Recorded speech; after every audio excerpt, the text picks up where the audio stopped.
Lawmakers introduced the Justice for Jocelyn Act. It's July 12th, 2024, and these are your headlines.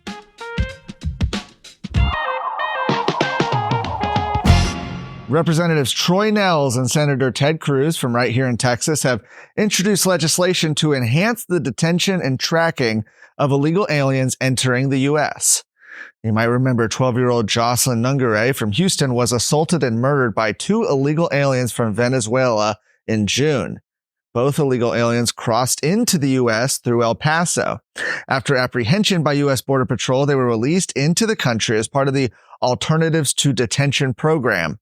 At the time of Jocelyn's assault and murder, one illegal alien suspect wore a U.S. Immigration and Customs Enforcement GPS monitor. The other was permitted to remove his monitor after 21 days. The proposed Justice for Jocelyn Act would require that every available ICE detention bed be used before releasing an illegal alien as part of the Alternatives to Detention program. If no beds are available, the Department of Homeland Security must exhaust all reasonable efforts to keep an alien in custody. The new legislation would also require GPS monitoring of individuals for the duration of immigration proceedings and would force judges to remove any alien who has violated a release order. Jocelyn's mother said that the act would have prevented Jocelyn's death and kept her two murderers from being on the street. According to previous reports, ICE's enforcement and removal operations units arrested more than 73,000 illegal aliens with criminal backgrounds in 2023. Representative Chip Roy, along with 16 other House members, are calling on the Biden administration to push back against countries that failed to take back their illegal aliens. They sent a letter to U.S. Department of Homeland Security Secretary Alejandro Mayorkas and Secretary of State Antony Blinken, requesting the names of all countries currently listed as recalcitrant. It means countries that are listed at risk of non-compliance and what type of visa sanctions have been imposed on the uncooperative countries. Specifically, the letter draws concern about Chinese nationals, that they're continuing to flood across the U.S. border, and explains that China is one of the most uncooperative countries when it comes to taking back its own citizens. As of May of this year, more than 31,000 Chinese nationals have been encountered at the southern border thus far in fiscal year 2024, which has already surpassed last fiscal year's 24,000 encounters. The lawmakers state that in April of 2023, U.S. Customs and Border Protection instructed its agents to reduce the number of questions from 40 to only 5 when vetting Chinese nationals, making it more difficult to detect national security threats. Furthermore, in fiscal year 2023, U.S. Immigrations and Customs Enforcement only removed 288 Chinese nationals from the U.S., with nearly 100,000 nationals with final orders of removal remaining in the country, as Beijing was slow or, in some cases, outright refused to take its citizens back. Now, alongside China being non-compliant and accepting its citizens back, as of July 2020, ICE has also listed the following countries: Bhutan, Burundi, Cambodia, Cuba, Hong Kong, India, Iran, Iraq, Laos, Pakistan, and Russia are as recalcitrant countries.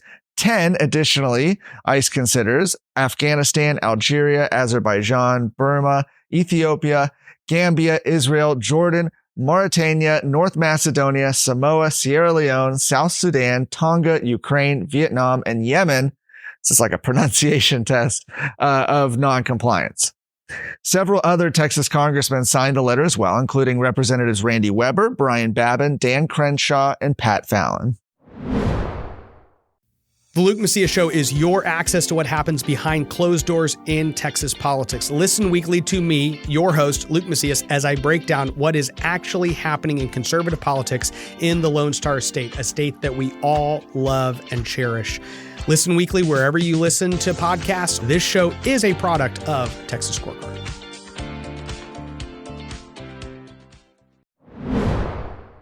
Lastly, a third victim has come forward in a lawsuit over a teacher's sexual abuse of pre-K students at Lorena Primary School, further implicating the school's embattled principal.